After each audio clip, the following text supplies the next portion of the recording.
Bien, nos habíamos quedado en la lección número 5 que habla sobre los beneficios de la salvación.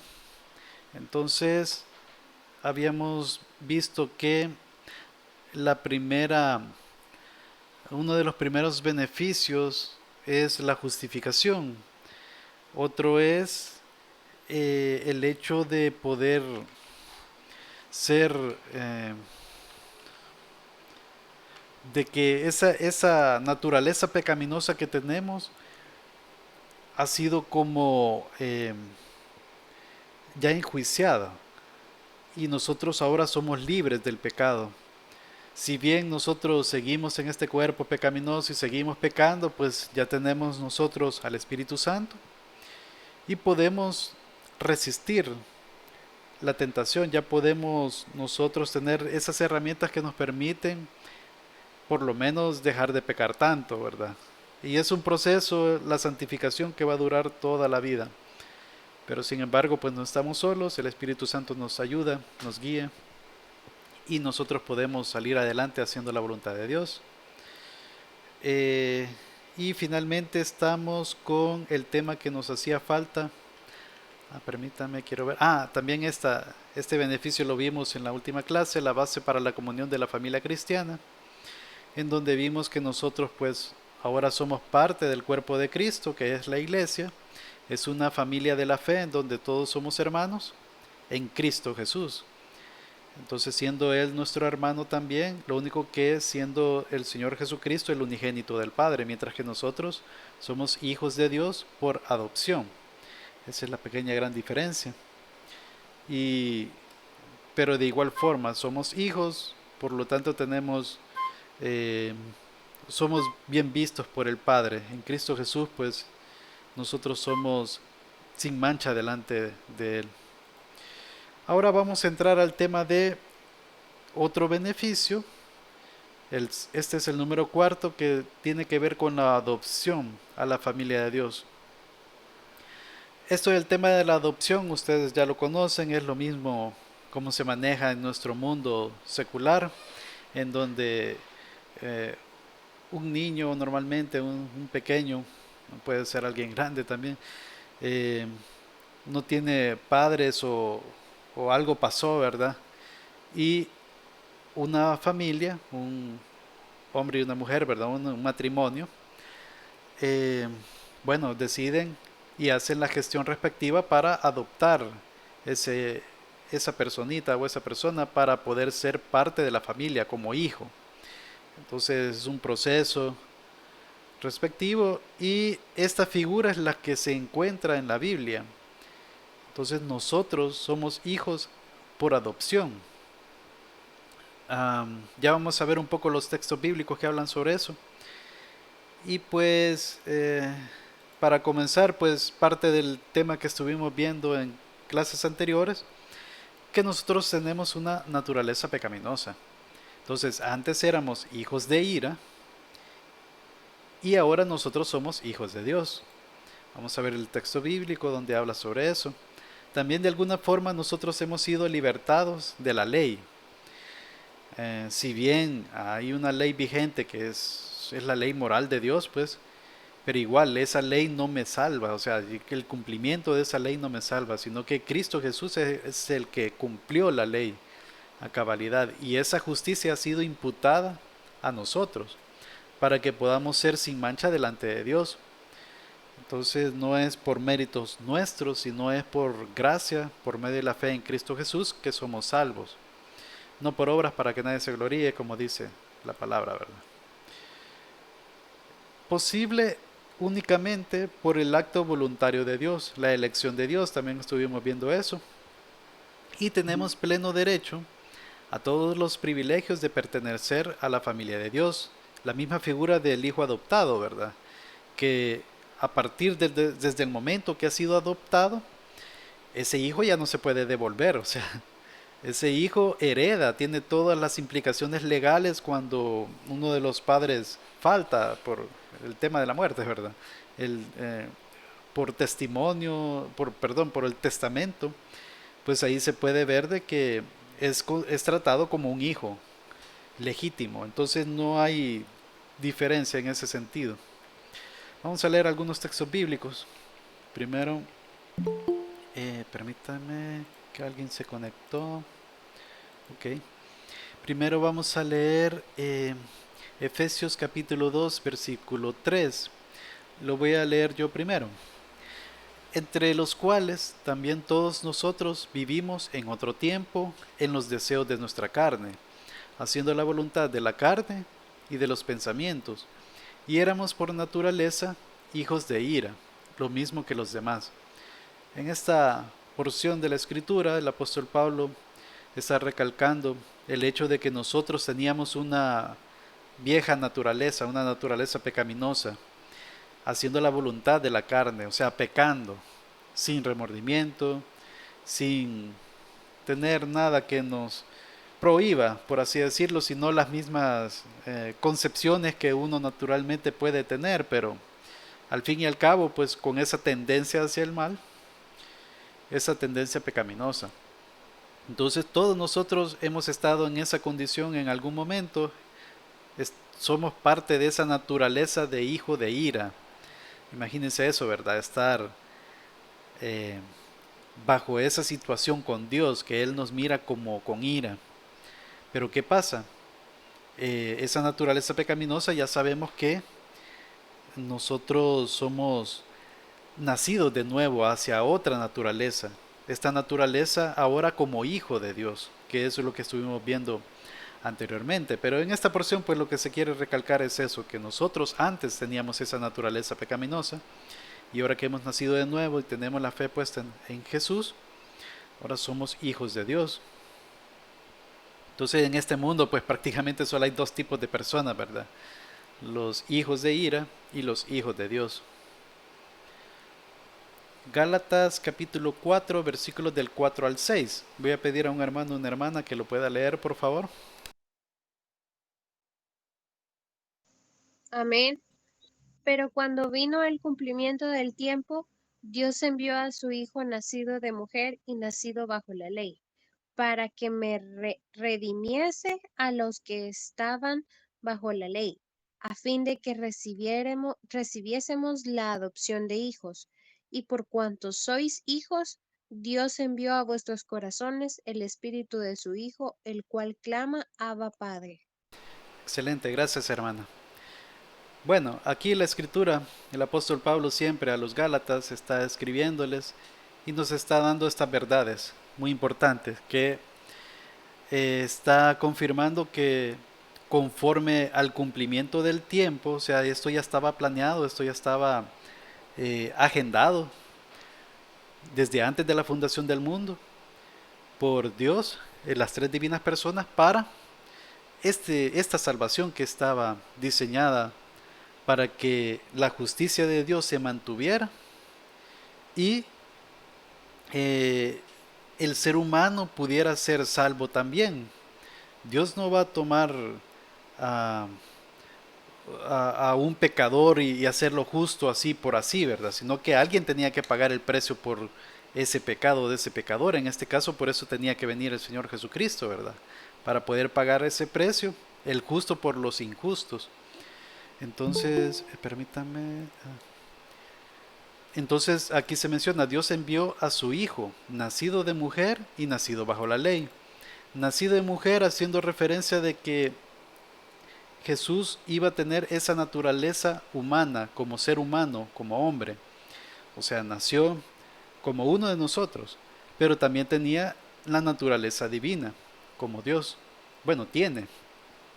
Y cuando se hace referencia a nacido bajo la ley, hace referencia que estaban dentro del pacto mosaico, dentro de ese pacto de ley. Entonces él efectivamente cumplió toda la ley, no pecó en ninguno de esos aspectos de la ley, sino más bien enseñó correctamente cómo se tenía que interpretar la ley. Y cómo no, si es Dios también, ¿verdad? Dios encarnado, pero bien, para que redimiese a los que estaban bajo la ley, o sea, para que nos libertare de la esclavitud del pecado, para que nos comprara por un precio muy alto que es la sangre de Él, la vida eh, física, ¿verdad? Obviamente resucitó y está a la diestra del Padre. Y pues nosotros que estamos bajo la ley, pues ahora estamos bajo el pacto de la gracia, por eso mismo. De hecho, el Antiguo y el Nuevo Testamento por eso se dividen así, ¿verdad? Antiguo Testamento, testamento es como una forma de decir un pacto, es parecido a un pacto. Más bien la palabra más adecuada sería haberle puesto pacto. Pero bueno, el Antiguo Testamento y el Nuevo Testamento. El Nuevo Testamento tiene que ver con ese nuevo pacto en la sangre en Cristo Jesús. Bien, entonces dice, a fin de que recibiésemos la adopción de hijos. Aquí está clarísimamente que nosotros somos hijos adoptados por medio de Cristo Jesús. Ahora somos hijos, eh, y Dios envió a vuestros corazones el Espíritu de su Hijo, el cual clama Abba Padre. Abba Padre es una expresión de confianza entre un hijo y un papá o una mamá. Bueno, en este caso con el padre, ¿verdad? Obviamente. Pero el punto aquí es de que es una expresión de confianza, algo así como una intimidad. Tal vez no al grado de decir papito, pero sí es una cercanía, es algo como que solo se aplica en un entorno familiar. Entonces, eso pues nos da mucho a entender de que nosotros ahora somos parte de esa familia. Nosotros somos hijos de Dios. Quiero ver, permítanme. Sí, Efesios capítulo 1, versículos del 4 al 5. Si un hermano o una hermana me ayuda a leerlo, por favor. Amén. Según nos escogió en Él antes de la fundación del mundo, para que fuésemos santos y sin mancha delante de Él, en amor, habiéndonos predestinado para ser adoptados hijos suyos por medio de Jesucristo, según el puro afecto de su voluntad. Amén, muchas gracias, hermana. Sí, este texto es bastante importante también, creo que ya lo hemos leído anteriormente. Aquí vemos la elección de Dios desde antes de la fundación del mundo, o sea, antes que todas las cosas fueran creadas, Él nos escoge y tiene una razón de ser por la cual nos escogió. Nos escogió para que fuésemos santos y sin mancha delante de Él. O sea, no nos eligió porque vio que nosotros íbamos a ser santos y sin mancha. O sea, no es por obras la salvación. Más bien hay un propósito en Él. Y ese propósito es hacernos a nosotros santos y sin mancha. Y dice, en amor, habiéndonos predestinado, o sea, predeterminado, de antemano nos elige para ser adoptados hijos suyos por medio de Jesucristo. Esa es la razón de ser por lo cual nosotros entramos a la familia de Dios por medio del Señor Jesucristo, su obra, su ministerio. Por cierto, en el otro principio, en la otra lección, vamos a estudiar más el tema de la persona de Jesucristo, su obra, su ministerio. Y finalmente nos dice el propósito de todo esto, o sea, de por qué Dios nos elige, por qué Dios nos ama y nos hace hijos suyos, obviamente por medio de Cristo Jesús, pero ¿para qué? Según el puro afecto de su voluntad, o sea, está en Él la razón de ser de por qué nos elige, de por qué nos amó y por qué nos permitió ser salvos por medio de la obra de Cristo Jesús. Es por el puro afecto de su voluntad, por su amor hacia nosotros. Bien, Romanos 8, del 15 al 18, lo voy a leer yo, está un poco largo. Pues no habéis recibido el espíritu de esclavitud para estar otra vez en el temor, sino que habéis recibido el espíritu de adopción, por el cual clamamos Abba Padre. Si se fijan, es bastante parecido al texto que leímos de Gálatas, solo que este está en Romanos. Ese espíritu de esclavitud tiene que ver con el tema de que nosotros estamos bajo el pecado, o sea, una esclavitud hacia el pecado y hasta cierto punto la ley, porque la ley pues para lo que sirve es para enseñarnos de que nosotros somos pecadores, o sea, porque no la podemos cumplir. Y lo poco que lo podemos cumplir, pues tal vez no lo podemos cumplir a cabalidad. De hecho, en otra parte de la escritura dice que si nosotros no cumplimos o rompemos uno de esos mandamientos o leyes, ya hemos roto toda la ley. Entonces es una situación en donde nosotros pues la ley simplemente nos muestra, nos demuestra que nosotros no la podemos cumplir, que nosotros estamos eh, descartados, desaprobados. Entonces, por eso es que Cristo Jesús vino a salvarnos, por eso es que vino a este mundo a pagar el precio por esos pecados que nosotros tenemos, a vivir una vida perfecta, a poder ser esa expiación eh, que permite que nosotros realmente podamos ser salvos, podamos ser adoptados como hijos de Dios. Dice, por el cual clamamos a Padre, nuevamente la expresión, el Espíritu mismo da testimonio a nuestro espíritu de que somos hijos de Dios. O sea que de alguna forma pues nosotros tenemos esa seguridad de la salvación, obviamente a medida que también estudiamos la palabra, porque el Espíritu mismo pues una de las formas que da testimonio es por medio de su palabra. De hecho, cuando leemos el texto bíblico de la armadura de Dios, vemos esa relación que hay entre el Espíritu Santo y la palabra de Dios. Luego dice, y si hijos también herederos, herederos de Dios y coherederos con Cristo. Interesante eso, ¿verdad? Que nosotros como somos hijos, somos parte de esa herencia que podemos recibir como hijos, aunque seamos adoptados. Y de hecho con Cristo, con el Señor Jesús, nosotros somos hermanos, se puede decir. Obviamente tenemos que ubicarnos, ¿verdad? Nosotros somos, eh, tenemos nuestra naturaleza humana. Y el Señor Jesús, pues es el unigénito del Padre. O sea, tiene la naturaleza divina de Dios, porque es Dios, y tiene la naturaleza humana.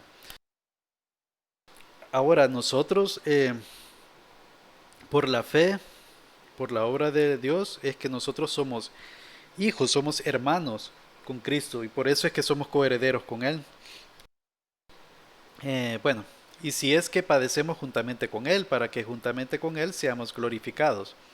Pues ese es un tema un poco polémico, pero es cierto, ¿verdad? El cristiano no es que al ser cristiano vive en un mundo de fantasía, todo color de rosa, que vamos de éxito en todo lo que emprendamos. La verdad es que es difícil también el ser cristiano. Padecemos en este mundo porque el mundo no nos quiere. Nuestra ciudadanía no está aquí en este mundo. Por lo tanto, no deberíamos nosotros desear los tesoros que este mundo nos puede dar, sino más bien tenemos que hacer tesoros en los cielos y buscar primeramente el reino de Dios y su justicia. Pero bueno, pues tengo por cierto que las aflicciones del tiempo presente no son comparables con la gloria venidera, que en nosotros ha de manifestarse. Entonces, efectivamente, nosotros vamos a padecer en este mundo de alguna u otra forma, tal vez unos más que otros, pero este tiempo que nosotros estamos viviendo en la tierra es sumamente importante porque de esto depende nuestra eternidad. Pero si comparamos esa fracción de tiempo, ese abrir y cerrar de ojos que nosotros vivimos en este tiempo, con esas aflicciones, y lo comparamos con esa eternidad en el reino de Cristo que vamos a vivir, esa gloria venidera, como dice el apóstol, entonces no es nada lo que estamos aquí, ¿verdad? Entonces, pero es muy importante este tiempo que estamos viviendo porque de aquí se determina qué va a pasar después. Entonces sí es algo que hay que meditar. Bien. Bien, eso es con respecto al tema de beneficios de la salvación. Ahora, como un resumen de toda este tiempo que hemos estado estudiando, este principio de la salvación, como resumen podemos traer este tema que se llama el orden de la salvación. Si lo pueden buscar en Google, normalmente lo van a encontrar más rápido como Ordo Salutis. Es como una serie de pasos que nos muestra, por así decirlo, el camino del cristiano, del Hijo de Dios. Podemos ver que inicia con la elección de Dios desde antes de la fundación del mundo, desde la eternidad pasada. Él elige a sus hijos. Luego nosotros existimos. Obviamente por aquí en medio está la muerte y resurrección del Señor Jesucristo, quien pagó el precio por nuestros pecados. Y nosotros existimos y recibimos un llamado, ya sea un llamado externo, por medio de una predicación de alguien, o un llamado interno, perdón, son los dos llamados los que recibimos, el externo y el interno.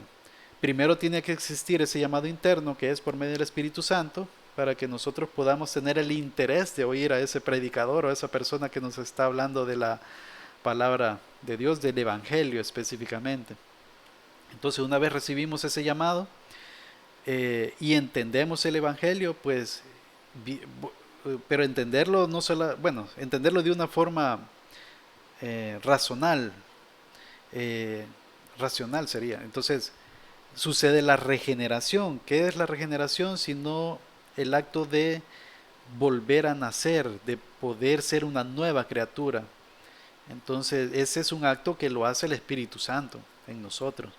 Y una vez nosotros hemos sido regenerados, hemos nacido de nuevo, somos convertidos. Aquí se da esa situación de la conversión, que prácticamente son dos actos que no se sabe muy bien cuál es primero, pero independientemente de cuál sea, pues muy seguramente al mismo tiempo será, que tiene que ver con el arrepentimiento y con la fe.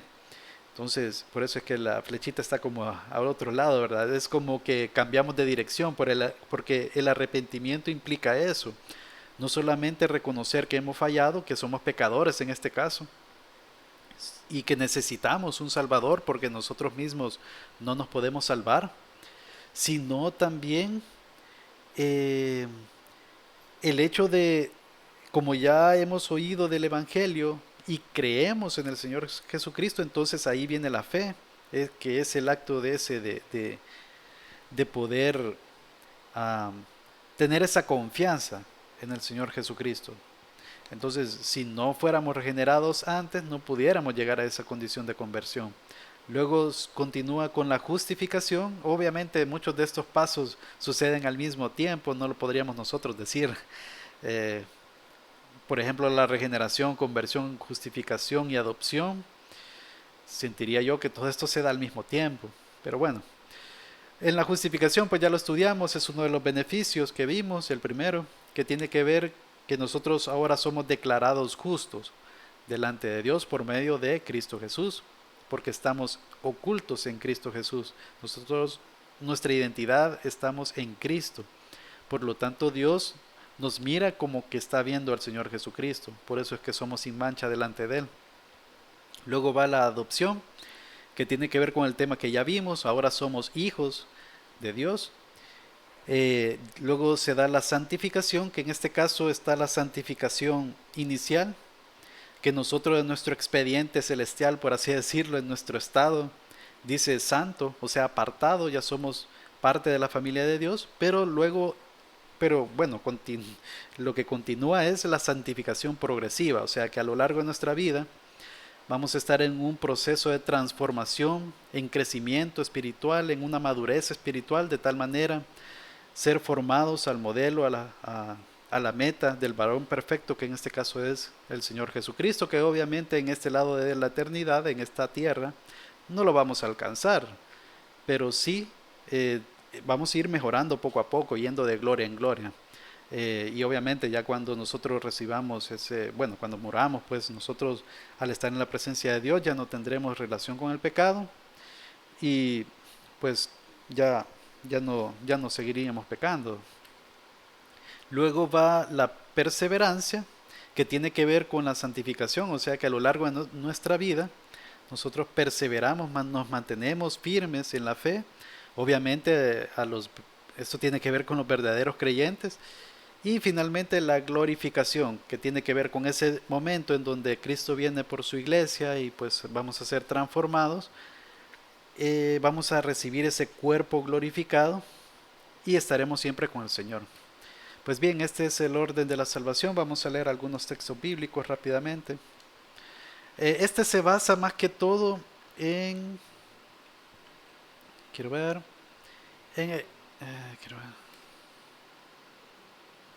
me equivoqué, creo que aquí lo tenía. Sí. Este se basa en Romanos 8, 28 al 30. Por cuestión de tiempo lo voy a leer yo, más que todo desde el 29. Dice, porque a los que antes conoció, también los predestinó para que fuesen hechos conforme a la imagen de su Hijo, para que Él sea el primogénito entre muchos hermanos. Y a los que predestinó, a estos también llamó. Y a los que llamó, a estos también justificó. Y a los que justificó, a estos también glorificó. Esta es como la cadena de salvación. Son como los pasos básicos de esa salvación, pero vamos a ver que en otros textos bíblicos nos da más luz para poder entender ese orden de salvación.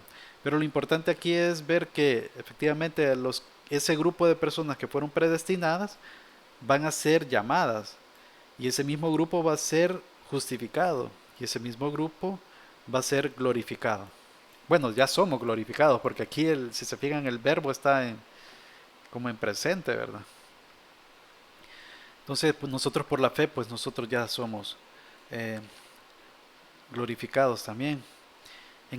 Bueno, con el primer tema, que es la elección, podemos ver en Efesios capítulo 1, versículo 3 al 4. Ahí sí voy a pedir a un hermano o una hermana que lo pueda leer, por favor.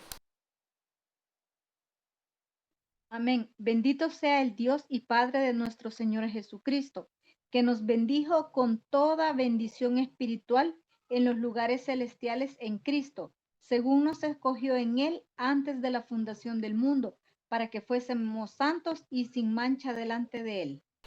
Amén, muchas gracias, hermana.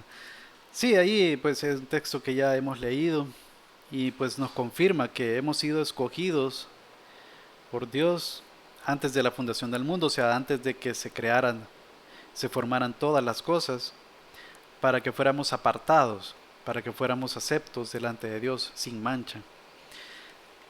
Bien, luego va el llamado. Vamos a leer Romanos capítulo, lo voy a leer yo y así vamos a ir uno y uno. Romanos capítulo 10, versículos del 14 al 15.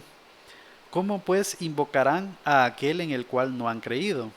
¿Y cómo creerán en aquel de quien no han oído? ¿Y cómo oirán sin haber quien les predique? ¿Y cómo predicarán si no fueren enviados? Como está escrito, cuán hermoso son los pies de los que anuncian la paz, de los que anuncian buenas nuevas. Aquí podemos ver la función de los dos tipos de llamado, el llamado interno y el llamado externo. Porque dice, ¿cómo invocarán a aquel en el cual no han creído? Entonces, ¿cómo la gente, cómo los que van a ser hijos de Dios, porque Dios sabe quiénes son sus hijos de antemano, nosotros no, por eso, pero nos manda, vaya, aquí hay un detalle, que Dios determina o elige quiénes son sus hijos y determina y elige cuáles serán los medios para que esas personas lleguen a los pies de Cristo. Entonces, en este caso, ha delegado a la iglesia, obviamente con ayuda, con el soporte, con el poder del Espíritu Santo, para poder evangelizar y poder expandir el reino de los cielos aquí. El reino de Dios, pues aquí en la tierra, que podamos ampliar, o sea, que más personas vengan al reino. Y obviamente pues todavía no se ha manifestado el reino como tal, pero ya existe, ya somos parte nosotros de esa ciudadanía. Entonces, aquí podemos ver de que dice, ¿cómo creerán a aquel de quien no han oído? Entonces, no van a creer si no oyen el Evangelio. ¿Y cómo lo van a oír si no hay alguien que les predique? ¿Y cómo va a haber alguien que predique si no fuera enviado? Ahí podemos ver el llamado externo que tiene que ver con la predicación. Esas personas van a oír esa predicación o esa persona que les comparte el evangelio, y de esa forma pues es como van a comprender ese mensaje de salvación. Y también está el llamado, bueno, ahí tiene que ver con el llamado interno también, porque van a querer oír la palabra y van a poder creer si realmente hay un llamado interno. Entonces ahí podemos ver las dos cosas, ¿verdad? Que las personas que son enviadas para que puedan hacer ese llamado externo. Y las personas que son escogidas por Dios van a oír ese evangelio y lo van a creer. Bien. Luego vamos con la regeneración, el nuevo nacimiento. Este pasaje está un poco largo, lo voy a leer yo y el otro sí, ahí me ayudan a leerlo. Juan capítulo 3, versículos del 3 al 8. Este es un momento muy importante que nos da mucha luz y es bastante conocido con Nicodemo. Entonces respondió Jesús y le dijo, de cierto te digo, esto es como algo, una afirmación clara que no quepa la menor duda, ¿verdad? Es como decir amén, que el que no naciere de nuevo no puede ver el reino de Dios. O sea que un requisito de salvación es nacer de nuevo.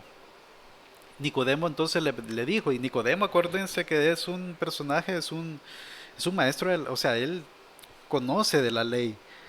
Él realmente debería de saber todas estas cosas, porque en el Antiguo Testamento ya se habla de eso, de ese nuevo nacimiento. Digamos en el Valle de los Huesos Secos, también se dice de que Dios iba a hacer un cambio, iba a cambiar el corazón de piedra, nos iba a poner un corazón de carne. También se dice que iba a circuncidar eh, el corazón. O sea, son como formas de, así un poco encriptadas hasta cierto punto, para poder explicar el nuevo nacimiento de este nuevo pacto. Entonces Nicodemo le dijo, ¿cómo puede un hombre nacer siendo viejo? ¿Puede acaso entrar por segunda vez en el vientre de su madre y nacer? O sea, él lo estaba viendo con ojos muy humano, ¿verdad? Muy terrenal. No había comprendido. Entonces Jesús le dijo, de cierto te digo, nuevamente la frase, ¿verdad?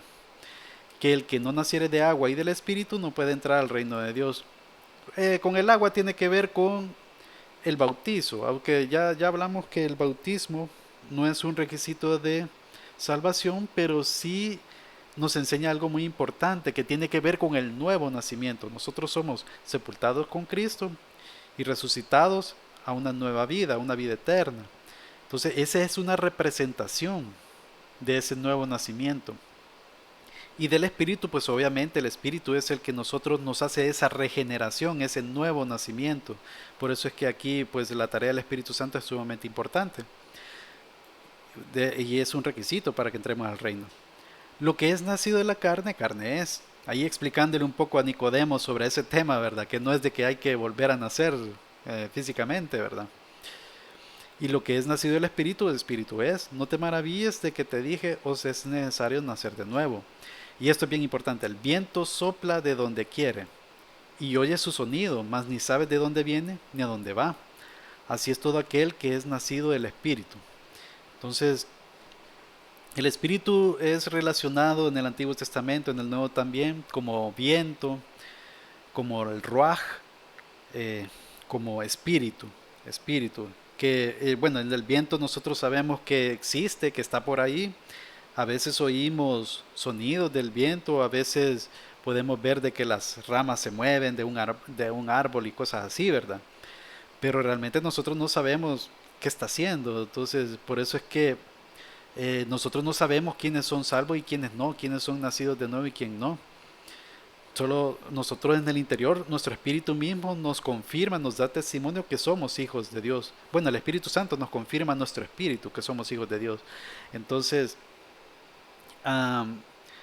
el hecho es de que el Espíritu Santo es el que se encarga de, bueno, de tanto del llamado interno de las personas, así como ese nuevo nacimiento, que puedan ser regenerados, que puedan ser cambiados de esa naturaleza pecaminosa, ese viejo hombre, hacia una nueva criatura en Cristo Jesús. Entonces, más o menos de por ahí viene la regeneración. Aquí aparece un corazón, ¿verdad? En donde Cristo Jesús está en medio de él.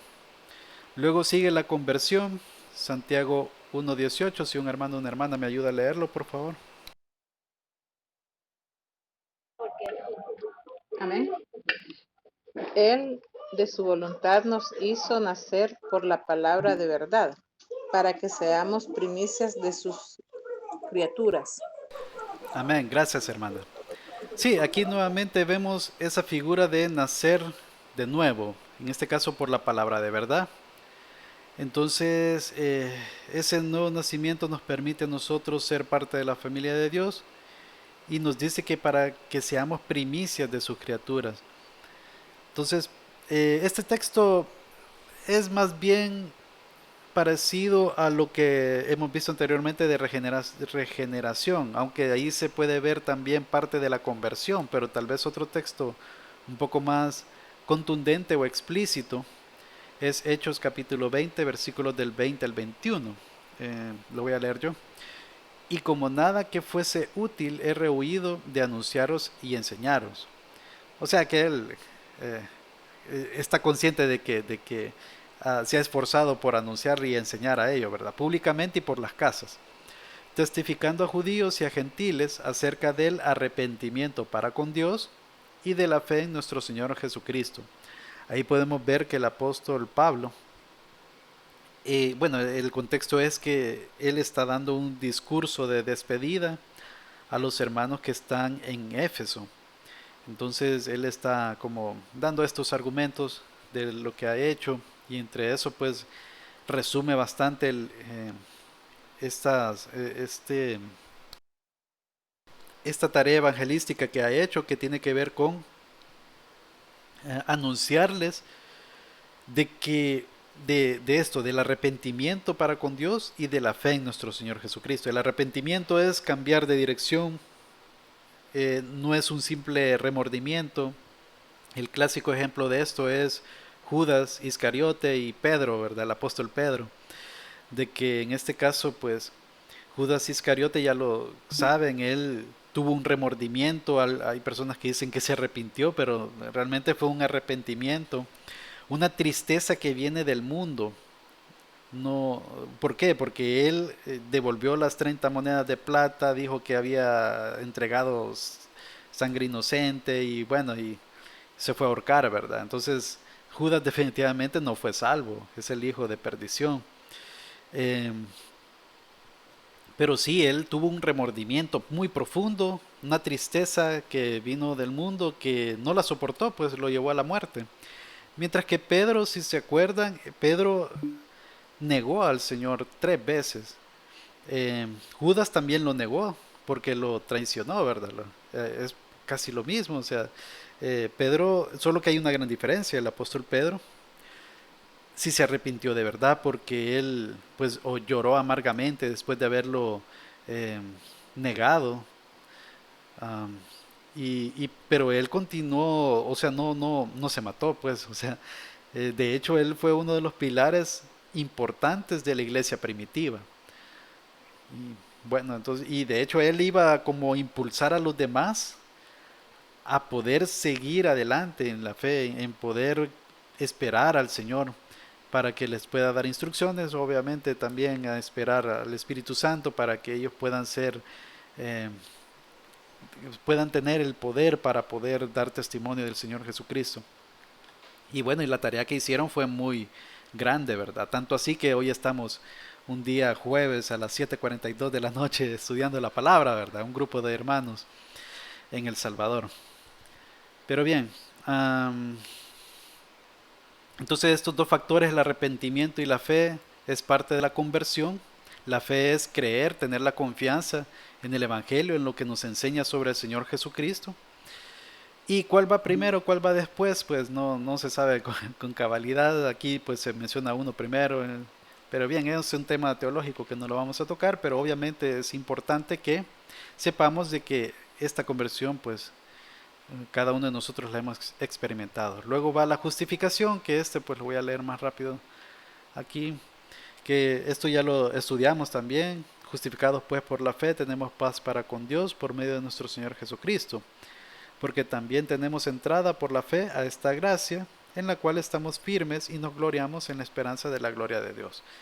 Esto ya lo estudiamos en el primer beneficio de salvación, la justificación, que ahora somos declarados justos en Cristo de Jesús por los méritos de Él. Luego, adopción, dice Romanos 8, versículo 15, pues no habéis recibido el espíritu de esclavitud para estar otra vez en el temor, sino habéis recibido el espíritu de adopción por el cual clamamos a Padre. Ya lo leímos y ya lo estudiamos también. Luego continúa la santificación, que dice ahí, tal vez un hermano o una hermana me ayuda a leerlo, por favor.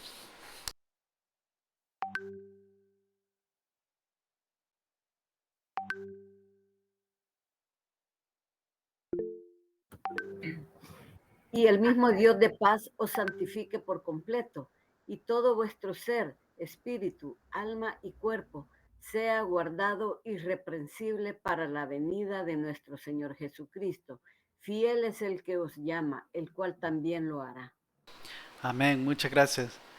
Sí, ahí podemos ver esa santificación que todo cristiano está viviendo.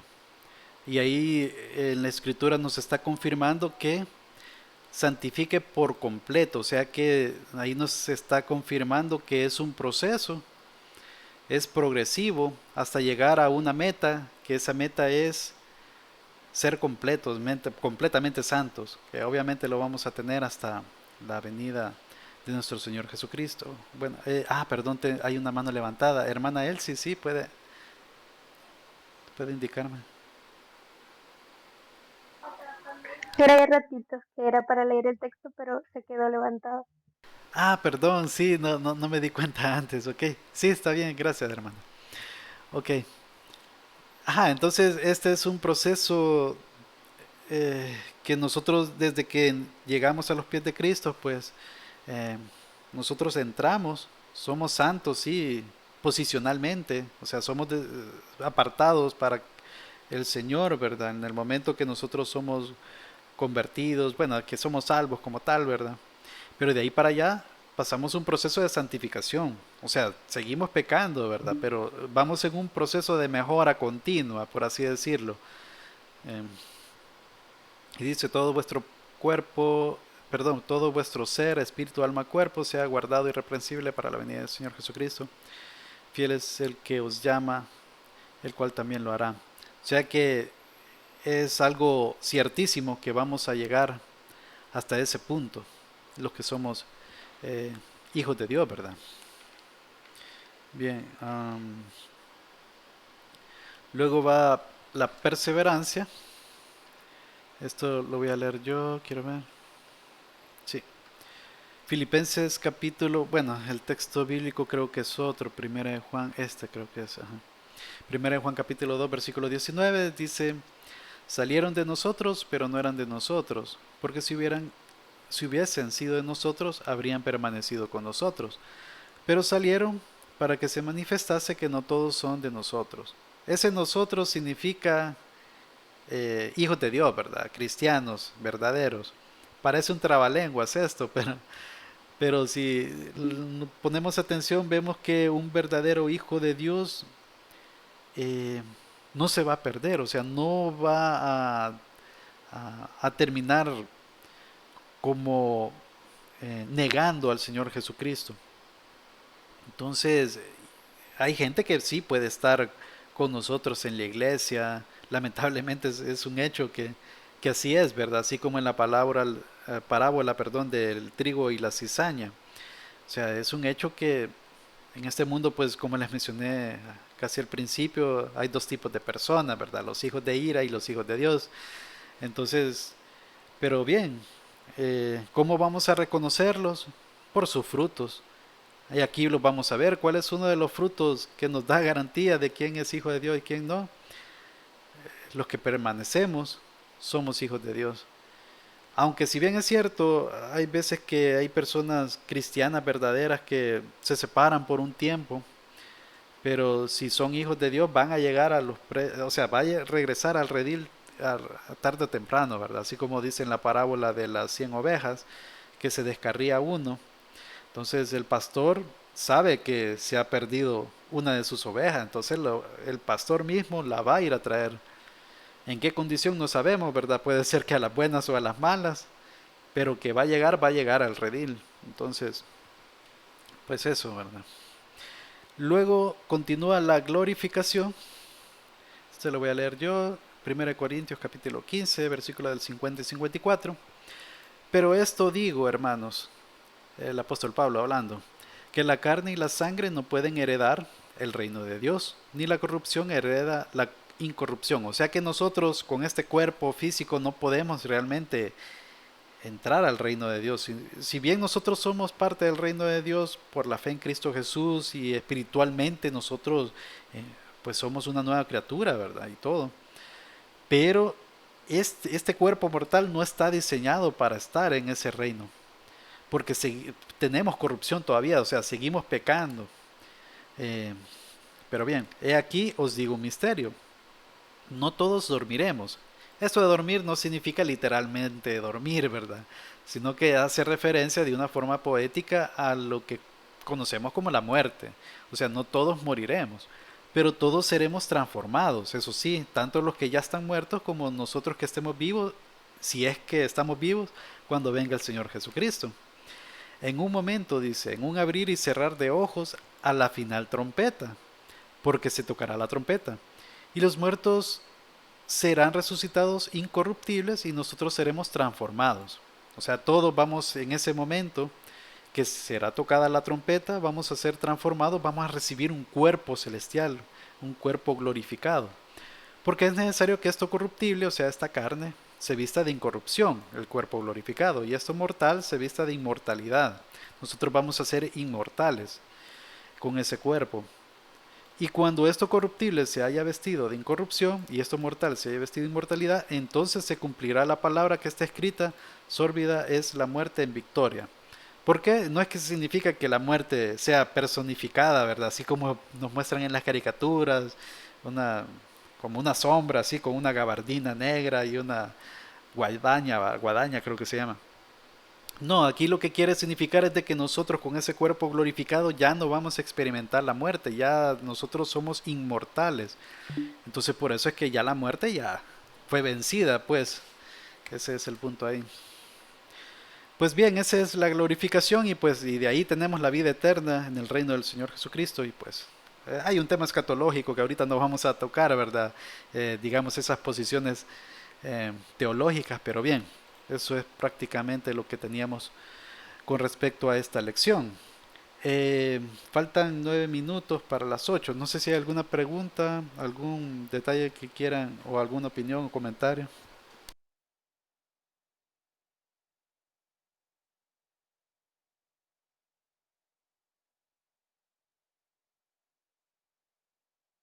Ok, bueno, vamos a solo a introducir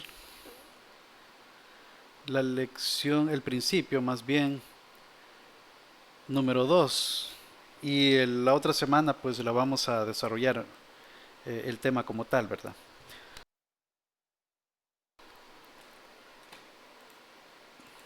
Permítanme. Ok. Bien. Principio número 2 se titula Jesucristo. Nos basamos en, bueno, este es como una referencia a algo, un texto bíblico que resume bastante este principio. Mateo capítulo 16, versículos del 15 al 16.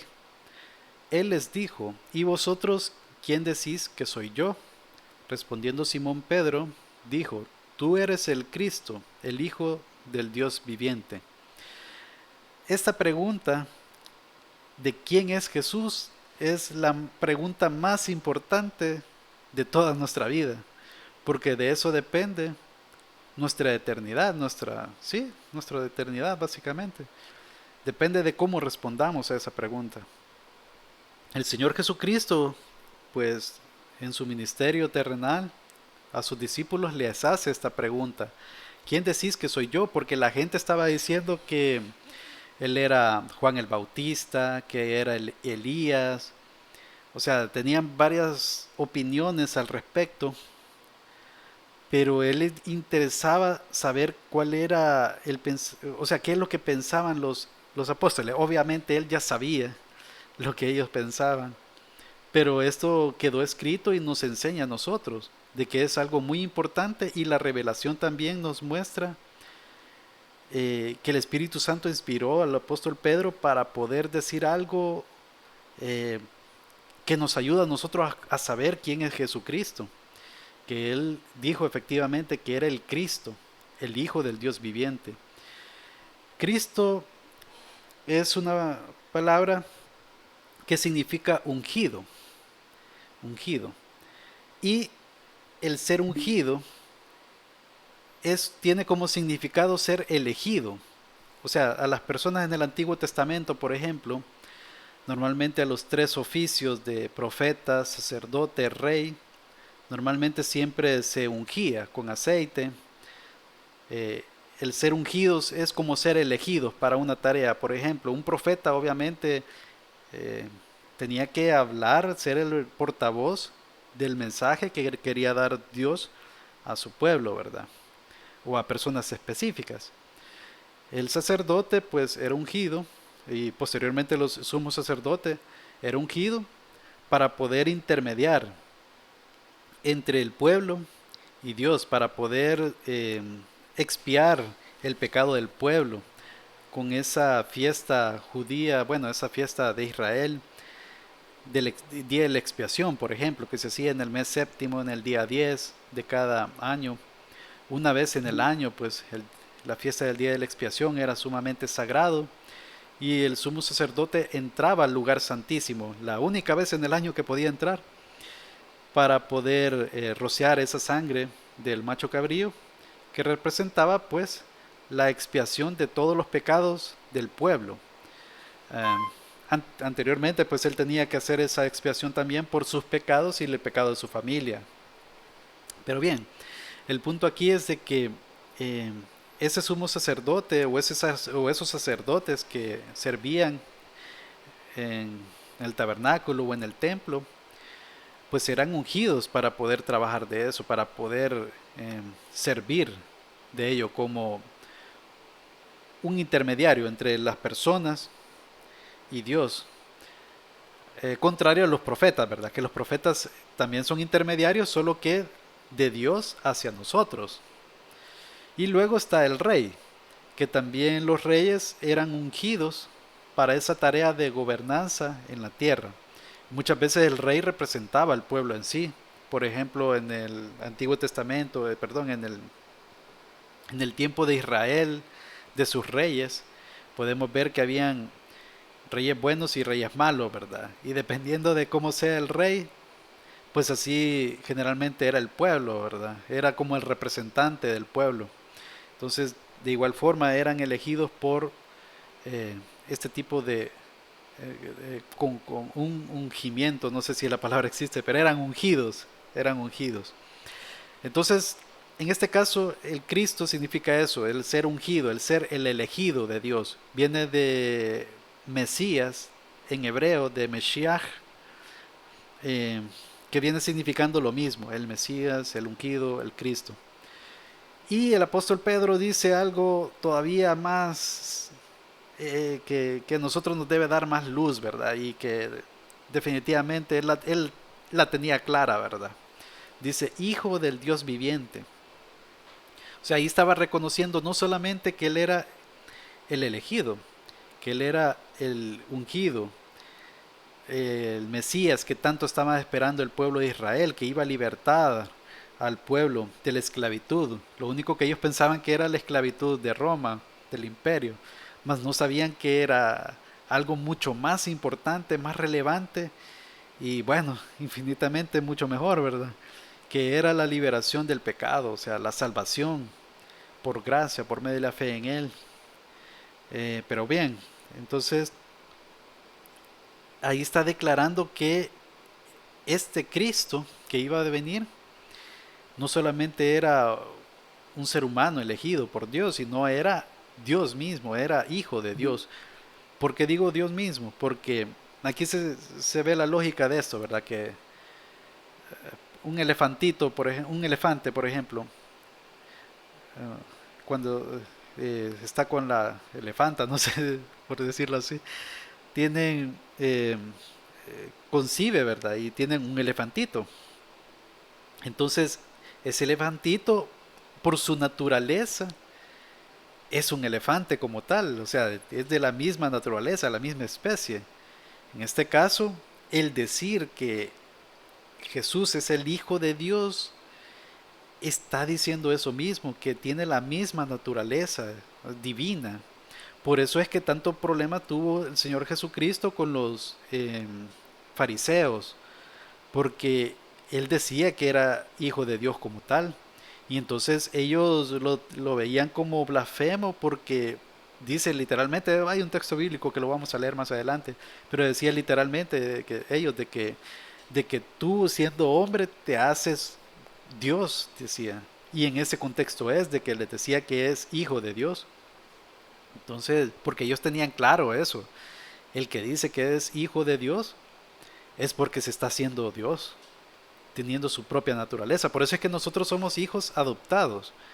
Pero el Señor Jesucristo es Dios porque es hijo de Dios. O sea, es la figura que nos ha dado el Padre, ¿verdad? O sea, Dios mismo, para que nosotros podamos entender esa relación de cercanía, de amor, de la Trinidad, ¿verdad? Padre, Hijo y Espíritu Santo.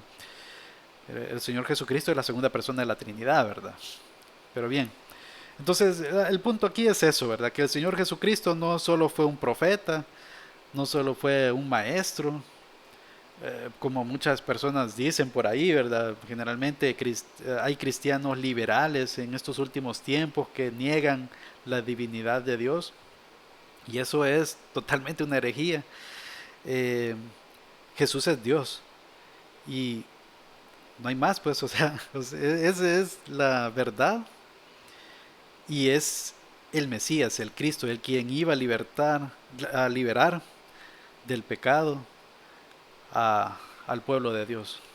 Y pues bueno, y muchas más cosas, ¿verdad? Vamos a estudiarlo más a profundidad. Ahorita solo estamos en una introducción, la otra semana. Entonces la lección número 1 tiene que ver con la doctrina de Jesucristo, el conjunto de enseñanzas sobre el Señor Jesucristo, obviamente con base en la palabra de Dios, en la Biblia. Bien, hermanos, hermanas, hemos llegado hasta el final de la clase. No sé si hay consultas, preguntas, comentarios.